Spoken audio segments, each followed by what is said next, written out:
তো আজি তোমালোকক কোন পঢ়াম, কোন কি হয়, তোমালোকে এনে অলপ অলপ জানাই চাগে কোন কি হয়।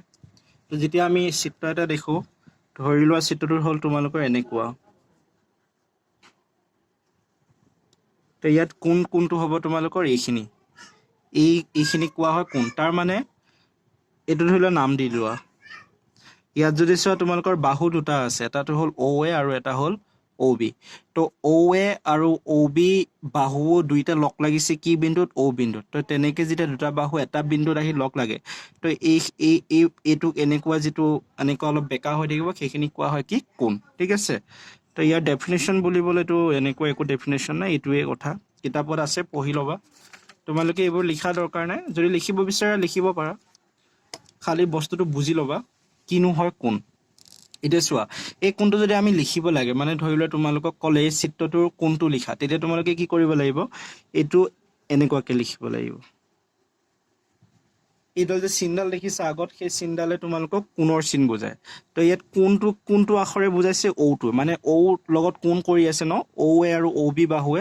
তো গতিকে তোমালোকে এইফালৰ পৰা ষ্টাৰ্ট কৰি AOB এনেকে লিখিব পাৰা, বা BOA বুলি লিখিব পাৰা, কিন্তু OAB লিখিব নোৱাৰিবা। ঠিক আছে। তাৰপিছত এই কোণটো যদি চোৱা, তোমালোকৰ ভিতৰৰ যিখিনি অংশ আছে, এই ভিতৰৰ অংশখিনিক কোৱা হয় অন্তঃক্ষেত্ৰ।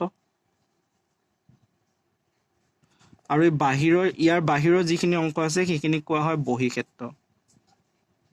আৰু ভিতৰতো কিবা বিন্দু থাকিব ন, কাৰণ জানে বিন্দুটো চবতে থাকে। তো এইবোৰক কোৱা হ'ব তোমালোকৰ অন্তঃবিন্দু, আৰু এই বাহিৰত যিবোৰ বিন্দু থাকিব সেইবোৰক কোৱা হ'ব তোমালোকৰ বহিঃবিন্দু। তো কোণৰ ক্ষেত্ৰত এইখিনিয়ে কথা আছিলে, তাৰপিছত আৰু একো নাই। তাৰপিছত তোমালোকৰ হেৰি দিছে, এটা শ্ৰেণীকৰ্ম দিছে। তো আমি কোণবোৰ বিভিন্ন ধৰণে আঁকিব পাৰোঁ, বেলেগ বেলেগ।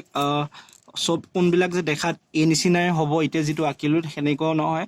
কেতিয়াবা কোণবিলাক দেখাত বেলেগ ধৰণৰ হ'ব পাৰে। যেনে ধৰি লোৱা, ইয়াত যদি আমি এনেকুৱাকৈ এডাল বাহু আঁকো বা ৰশ্মি আঁকো, ইয়াত যদি ওপৰৰ পৰা আৰু এডাল এনেকুৱাকৈ বাহু টানি দিওঁ, ইয়াত চোৱা দুটা কোণ হৈ আছে। এটা কোণ হ'ল তোমালোকৰ এইটো, আৰু এটা হ'ল এইটো। তো ইয়াত যদি আমি নাম দিওঁ, এইটো দিলোঁ A, এইটো দিলোঁ B, এইটো দিলোঁ C।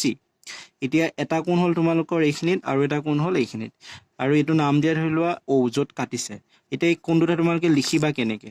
তো এতিয়া চোৱা, যিহেতু কোণটো এইখিনিত কৰিছে, তো আহিব এনেকে BOC, অৰ্থাৎ কোণ হ'ল BOC, আৰু ইফালে হ'ব AOC। ঠিক আছে। তো এইখিনি কথা আছিলে তোমালোকৰ। তাৰপিছত এতিয়া আমি শ্ৰেণীকৰ্মটো অকণমান কৰোঁ। শ্ৰেণীকৰ্মটোত কি কৈছে? কাষৰ চিত্ৰটোত কি কি কোণ আছে আটাইকেইটাক নাম দি লিখি উলিওৱা, প্ৰত্যেকৰে বাহুকেইটা বেলেগে বেলেগে লিখা। তো ইয়াত যদি চোৱা, এই চিত্ৰটো হৈছে, এই চিত্ৰটোত তিনিটা বাহু আছে। এটা বাহু হ'ল OA, এটা হ'ল OB, এটা হ'ল OC। তো বাহুকেইটাও আমাক লিখিব দিছে, আৰু কোণ ইয়াত দুটা আছে, এটা কোণ হ'ল এইটো আৰু এটা কোণ হ'ল এইটো। তো গতিকে ইয়াৰ এনচাৰটো লিখিবা। এইটো হ'ল তোমালোকৰ শ্ৰেণীকৰ্ম। শ্ৰেণীকৰ্মৰ 1 নম্বৰ প্ৰশ্নটোৰ উত্তৰ। তো এইখিনিৰ পৰা তোমালোকে বহীত লিখিবা শ্ৰেণীকৰ্ম 1। তো ইয়াত তোমালোকৰ কোণ কেইটা হ'ব? কোণ দুটা আছে। কোণবোৰ হ'ল কি কি হ'ব? 1 নম্বৰত আহিল তোমালোকে চিত্ৰটো চোৱা, চিত্ৰটোত AOB হৈছে। তো এটা হ'ল তোমালোকৰ AOB, আৰু এটা কি হ'ব? BOC, বা তোমালোকে C পৰা আৰম্ভ কৰিব পাৰা, COB, বা এইটো যে কৰিছিলোঁ AOB, তোমালোকে B পৰা ষ্টাৰ্ট কৰিব পাৰা, BOA। কিন্তু এটা কথা মনত ৰাখিবা, য'ত কোণ বনায়, মানে যিটো বিন্দুত কোণটো হয়, সেইটো সদায় তোমালোকে লিখোঁতে মাজত লিখিব লাগিব। ইয়াত যদি চোৱা, Oটো মই মাজত লিখিছোঁ, কিহৰ কাৰণে? কোণটো Oত বনাইছে, তো সেইকাৰণে মই মাজত লিখিছোঁ। সেই যিটো বিন্দুত কোণ বনাব সেইটো সদায় মাজত হ'ব লাগিব। আৰু এই চিনডালে কোণৰ চিন বুজায়। তাৰপিছত আহিলে আমাৰ 2 নম্বৰটো। 2 নম্বৰটোত তোমালোকক এটা চিত্ৰ দিছে। চিত্ৰটো হ'ল এইটো হ'ল চিত্ৰ, এটা ত্ৰিভুজ। মই চিত্ৰটো আঁকি লৈছোঁ, সৰুকৈ আঁকিছোঁ। তো এইটো নাম দিছে, এইটো নাম দিয়া নাই কিতাপত, খালি এনেকুৱাকৈ দিছে। ইয়াত প্ৰশ্নটো কৈছে, তলত দিয়া চিত্ৰবোৰত যিবোৰ চিন দিয়া আছে সেইবোৰৰ কোণ আৰু সিহঁতৰ শীৰ্ষবিন্দুবোৰ বেলেগে বেলেগে লিখা মানে যদি ইয়াত চিত্ৰটো চোৱা তোমালোকে এনেকুৱাকে চিন দিয়া আছে দেখিছা তো এই এনেকুৱা চিন য'ত য'ত দিয়া আছে সেই কোণবোৰ লিখিব দিছে আৰু লগতে এই চিত্ৰবোৰৰ শীৰ্ষবিন্দুবোৰ লিখিব দিছে তো শীৰ্ষবিন্দুবোৰ লিখিব দিয়াৰ আগতে ইহঁতৰ আমি নামাকৰণ কৰিব লাগিব তো ধৰি লোৱা এইটো নাম দিলা এ এইটো হ'ব বি এইটো হ'ব চি ঠিক আছে তো এটা শীৰ্ষবিন্দু ইয়াত কি হ'ব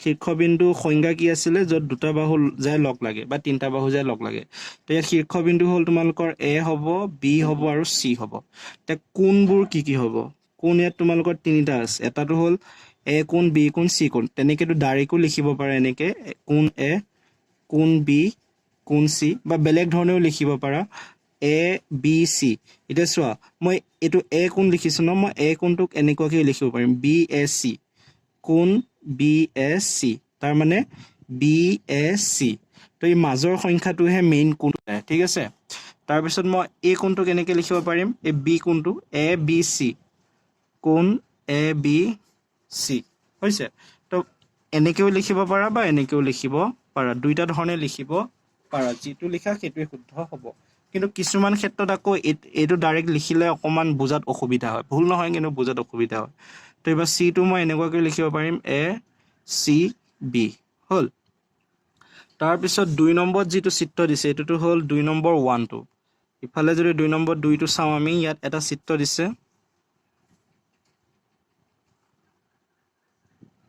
তো চিত্ৰটো হ'ল এই নিচিনা ঠিক আছে তো এতিয়া যদি আমি ইয়াত চাওঁ তোমালোকক কোণৰ চিন ক'ত ক'ত দিছে এনেকুৱাকৈ চিন এইখিনিত দিছে আৰু এইখিনিত দিছে হ'ল এতিয়া এইটো নাম দিয়া নাই আমি আমাৰ পৰা নাম দি লওঁ এ দিওঁ তেতিয়া লিখিব সুবিধা হ'ব বি দিওঁ এইখিনি চি এইখিনিত ডি তো ইয়াত যদি তোমালোকে চিত্ৰটো চোৱা চিত্ৰটো দেখাত ত্ৰিভুজৰ দৰে কিন্তু প্ৰব্লেমটো হ'ল তলৰ যিডাল বাহু সেই বাহুডাল এটা ফালে কি হৈ গৈছে বাঢ়ি গৈছে আৰু মই কি কৈছিলোঁ যিকোনো এটা কোণৰ ভিতৰত থকাখিনিক অন্তঃকোণ বুলি ক'ব বাহিৰৰখিনিক কি ক'ব বহিকোণ বুলি ক'ব এতিয়া যদিহে তোমালোকে এই চিত্ৰটোলৈ মন কৰা এই চিত্ৰটো হ'ল তোমালোকৰ কি ত্ৰিভুজ হৈছে আৰু এই যিটো কোণ আছে এই কোণটো ত্ৰিভুজৰ পৰা বাহিৰত আছে তো সেইকাৰণে কি হ'ব তোমালোকৰ এইটো কোণ আৰু এইটো কোণ অন্তঃকোণ হ'ব কাৰণ ভিতৰত আছে ত্ৰিভুজটোৰ আৰু এই কোণটো ত্ৰিভুজৰ পৰা বাহিৰত আছে তো সেইকাৰণে বহিকোণ হ'ব তো ইহঁতৰ যেতিয়া আমি শীৰ্ষ চাওঁ শীৰ্ষ কি হ'ব এ হ'ব বি হ'ব চি হ'ব ডিটো শীৰ্ষবিন্দু নহ'ব কিহৰ কাৰণে ইয়াত কোনো বেলেগ বাহু আহি লগ লগা নাই শীৰ্ষবিন্দু হ'বলৈ হ'লে দুটা বাহু বা তিনিটা বাহু আহি লগ লাগিব লাগিব তেতিয়াহে আমি শীৰ্ষবিন্দু বুলি ক'ব পাৰিম ঠিক আছে তো গতিকে ইয়াত শীৰ্ষবিন্দু কি লিখিবা শীৰ্ষবিন্দু হ'ব তোমালোকৰ এ বি আৰু চি এতিয়া কোণ ইয়াত তোমালোকে কেইটা পালা তিনিটা কোণ পালা এই এনেকুৱা চিন য'ত য'ত দিয়া থাকিব সেইকেইটা কোণ তো তিনিটা কোণ এটা হ'ল বি পালা এটা হ'ল চি পালা এটা হ'ল আৰু এইটো পালা হৈছে এতিয়া চোৱা অলপ আগত যে লিখিছিলা তোমালোকে এ বি চি হয় নহয় ইয়াত তোমালোকে এটা তেনেকৈ লিখিব নোৱাৰিবা এইটো কোণৰ কাৰণে বিশেষকৈ চিটোৰ কাৰণে তোমালোকে লিখিব নোৱাৰিবা কিয়নো চি বুলি ক'লে ইয়াত চি বুলি ক'লে তোমালোকৰ এই অংশটোও বুজাব এই অংশটোও বুজাব কাৰণ দুইটা কোণ চিতে হৈ আছে তো তোমালোকে যে ডাইৰেক্ট চি বুলি লিখি দিয়া বুজি নাপাব যোনে বহি চাব বা তোমালোকৰ কৰাখিনি চাব সি বুজি নাপাব তো সেইকাৰণে আমি ইয়াত কি কৰিম এই নিচিনাকৈ লিখিম এই নিচিনাকৈ লিখিলে কোনো অসুবিধা নাথাকে বুজি পাবই এতিয়া কোণবোৰ হ'ল তোমালোকৰ কোণবোৰ কি হ'ল এটা কোণ হ'ল বি হৈছে তাৰমানে এ বি চি বা এ বি ডি ডি লৈকেও লিখিব পাৰা চি লৈকেও লিখিব পাৰা মই ইয়াত লিখিম এতিয়া এ বি ডি এ লিখিছোঁ তাৰপিছত আৰু এটা কোণ হ'ল কি চি এইখিনি চি বুলি ক'লে এইটোও বুজাব গতিকে ইয়াত মই কৈছোঁ এই পাৰ্টটো তো এইটো হ'ব কি এ চি বি যিহেতু এই কোণটো এইফালে আছে ন গতিকে তোমালোকে লিখোঁতে লিখিব লাগিব এ চি বি গতিকে নেক্সট যিটো কোণ হ'ব তোমালোকৰ সেইটো হ'ব কোণ এ চি বি হৈছে তাৰপিছত এই অংশটো বহিকোণটো এইটো বহিকোণ আছিলে তো এইটো কোনফালে গৈছে সিফালে গৈছে ন তো সেইকাৰণে এইটো হ'ব এ চি ডি ঠিক আছে তো এইটো হ'ল তোমালোকৰ এ চি ডি তো চোৱা এতিয়া যদি তোমালোকে এইটোত যে লিখিছা এইখিনি পঢ়াৰ পিছত ইয়াত যেতিয়া ছবিটো চাব তেতিয়া কোনো অসুবিধা নহয় কোনকেইটা বিচাৰোঁতে কিন্তু যদি তোমালোকে ডাইৰেক্ট চি বুলি লিখি দিলা হয় তেতিয়া কনফিউজ হ'লে হয় ধৰিব নোৱাৰিলে হয় চি কোনটো এইটো অংশ কথা কৈছে নে এইটো অংশ কথা কৈছে তো সেইকাৰণে আমি এইটো পদ্ধতিতে লিখিব লাগে কোনবোৰ তাৰপিছত আহিলে আমাৰ আৰু এটা চিত্ৰ দিছে 3 নম্বৰটোত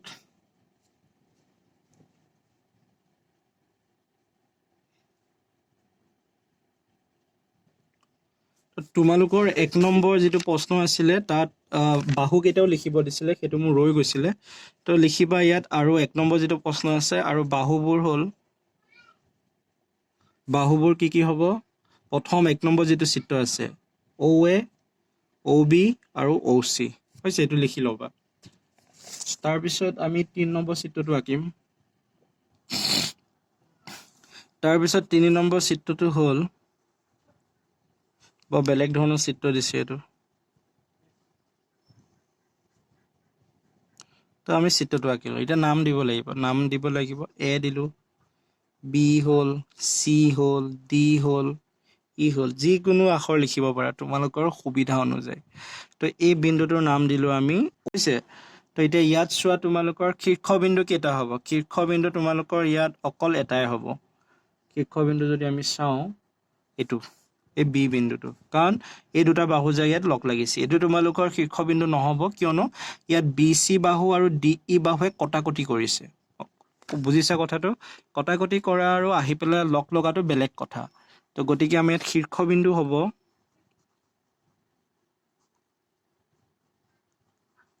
B, হৈছে। আৰু কোণ যদি চোৱা, কোণ 3টা আছে, এইটো এটা, এইটো এটা, এইটো এটা। তো এতিয়া এই কোণটো লিখিবলৈ কেনেকৈ লিখিবা? ABC, হৈছে। তো গতিকে কোণ হ'ব ABC। তাৰপাছত আহিলে এই কোণটো কেনেকৈ লিখিবা? BOE, হ'ল, BOE। তাৰপিছত আৰু এইটো কোণ, এইফালৰ কোণটো, তো এইটো হ'ব DOC। তেনেকৈ লিখিব লাগিব, মানে কোণটো যিফালে মূৰ কৰি থাকে সেইফালে আমি আখৰকেইটা বহাই দিব লাগিব। তো চিত্ৰটোত চোৱা, এই কোণটো এইফালে মুখ কৰি আছিল, তো সেইকাৰণে আমি কি ল'লোঁ? ABC। তো এই অংশটো সোমাই গ'ল। তো এইটো ওপৰৰ ফালে আছিলে, গতিকে ল'লোঁ BOE। তো ওপৰৰ অংশটো সোমাই গ'ল। ঠিক তেনেদৰে তাৰপিছত আহিলে 4 নম্বৰ যিটো প্ৰশ্ন আছিলে, ছবিটো এই নিচিনা আছিলে। তো ইয়াত এইটো এটা দিছে আৰু এটা দিছে, এইটো হ'ল। তো এইটো যদি নাম দিওঁ A, এইখিনিত OA দিলোঁ, এইটো মিলাটোত এইটো দিলোঁ C বা B দিছোঁ। এতিয়া ইয়াত শীৰ্ষবিন্দু কি হ'ব? O হ'ব। শীৰ্ষবিন্দু O কিয় হ'ব?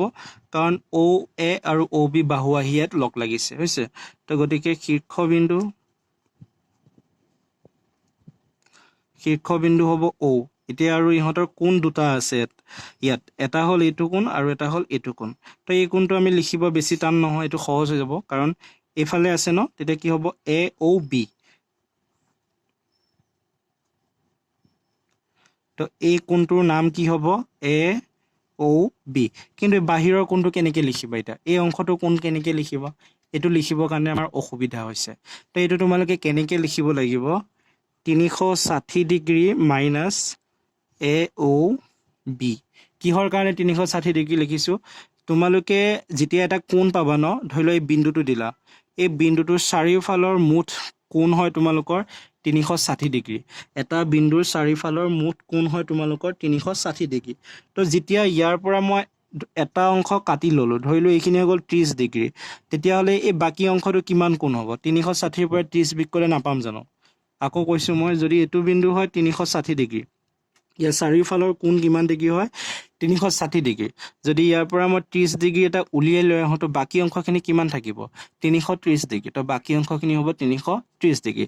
তো ঠিক তেনেদৰে এই O বিন্দুটো যে দেখিছা, এই O বিন্দুটোৰ চাৰিওফালৰ মুঠ ডিগ্ৰী হয় 360 ডিগ্ৰী। আৰু ইয়াৰ এটা অংশ কোণ আছে এইটো, অৰ্থাৎ AOB, আৰু এটা অংশ আছে এই বাহিৰৰ অংশৰ কোণটো। তো যদিহে আমি 360ৰ পৰা এই AOBটো আঁতৰাই দিওঁ, তেতিয়াহ'লে আমি এই অংশৰ কোণটো পাম। তাৰপিছত ইয়াৰ পিছৰ যিটো চিত্ৰ আছে, সেইটো এনেকুৱাকৈ দিছে। এইটো যদি A বুলি কওঁ, ইয়াত O হ'ব, ইয়াত হ'ব B।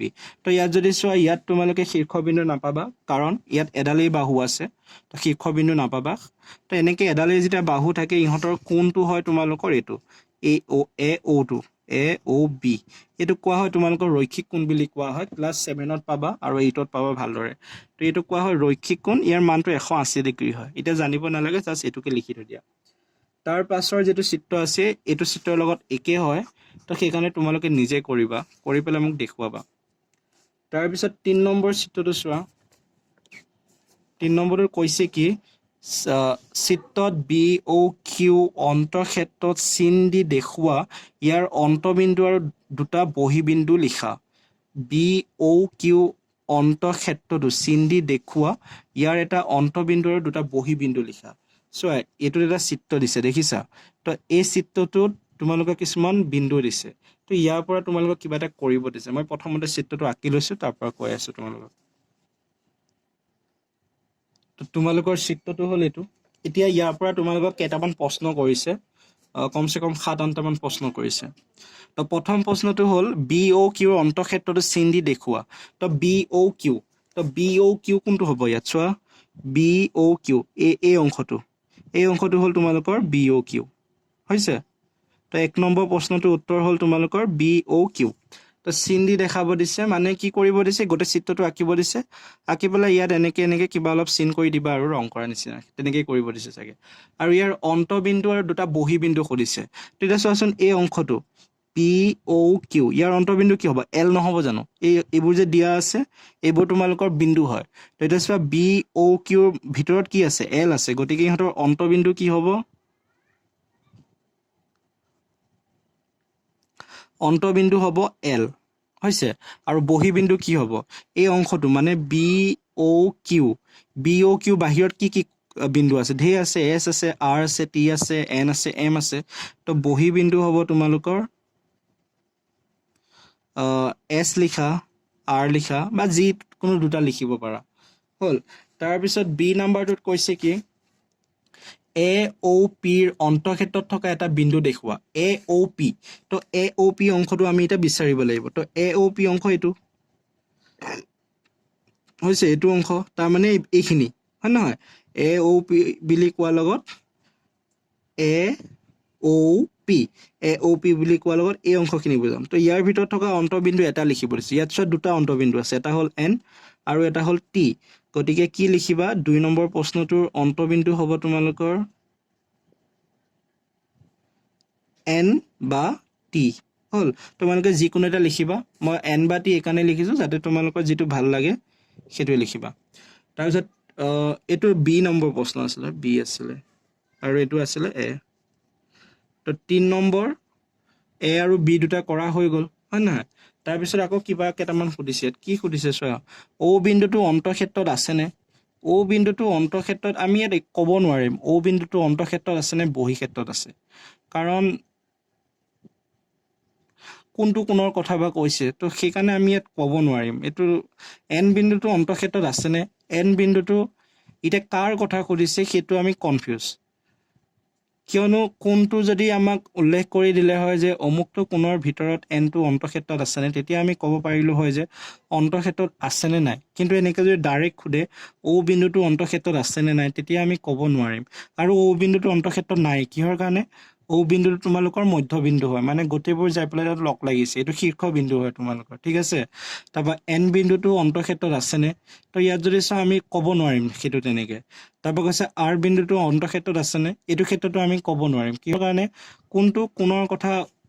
কোনটোৰ কথা উল্লেখ কৰি দিলেহে আমি গম পাম যে ভিতৰত থাকিবনে নাই যদি ক'লে হয় যে পি অ বি কোনটোৰ আৰটো অন্তবিন্দু হয় নে নহয় বা বহিবিন্দু নে অন্তবিন্দু তেতিয়া আমি ক'ব পাৰিলোঁ হয় তো এইখিনি তোমালোকে এনেকৈ কৰিলে হ'ল বস্তুটো তোমালোকক খালি শিকিবৰ কাৰণেহে দিছে তাৰপৰা অ এ আৰু অ কিউ ৰেখাই কোন বিন্দুত কাটিছে তো এতিয়া চোৱা অ এ কোনটো অ এ এইটো হ'ল অ এ আৰু অ কিউ তো কোনটো বিন্দুত কাটিছে কোনটো বিন্দুত কাটাই নাই ইহঁতে ক'তো বিন্দুত কাটা নাই এন বিন্দুটো এ অ কিউৰ বহিক্ষেত্ৰত আছেনে তো এইটোত তোমালোকে উত্তৰ দিব পাৰিবা ঠিক আছে তো ইয়াত যে কৈছে অ এ আৰু অ কিউ ৰেখাই কোন বিন্দুত কাটিছে ইয়াত লিখিবা কোনো বিন্দুতেই কটা নাই কাৰণ এই অ এ আৰু অ কিউ আহি পেলাই লগহে লাগিছে অ বিন্দুটো লগ লাগিছে কোনো বিন্দুত কটাকটি কৰা নাই এন বিন্দুটো এ অ কিউৰ বহিক্ষেত্ৰত আছেনে তো এ অ কিউ বুলি ক'লে এইখিনি জেগা বুজাব ঠিক আছে এতিয়া এন বিন্দুটো সুধিছে এন বিন্দুটো ইয়াত আছে জানো নাই তাৰমানে এন বিন্দুটো ক'ত আছে ইয়াত আছে তো ইয়াত থকা হ'লে কি হ'ব এন বিন্দুটো এই কোনটোৰ বহিক্ষেত্ৰত আছে ঠিক আছে তো ইয়াত যে কৈছে এন বিন্দুটো এ অ কিউৰ বহিক্ষেত্ৰত আছেনে তো ইয়াৰ উত্তৰ হ'ব তোমালোকে আছে তো বাকী এই তিনিটা যে আছে এই তিনিটা তোমালোকে ক'ব পৰা নাযাব বুলি লিখিব পাৰা কাৰণ আমাক প্ৰশ্নটোত উল্লেখ কৰি দিয়া নাই কোনটো কোনৰ কথা সুধিছে। যদি কোনটো উল্লেখ কৰি দিয়ে তেতিয়াহে আমি ক'ব পাৰিম যে অন্তঃক্ষেত্ৰত আছে নে বহিঃক্ষেত্ৰত আছে। তাৰপিছত 4 নম্বৰটো নালাগে কৰিব, বাদ দিয়া। খালি তোমালোকৰ মেইন কথাটো হ'ল কোনটোৰ কথা বুজাবলৈ বিচাৰিছে। তো এইখিনি আছিলে শ্ৰেণী কৰ্ম। ইয়াৰ পিছত পুনৰ জোখ আছে, চেপ্টাৰটো বহুত দীঘল, বহুত দিন লাগিব।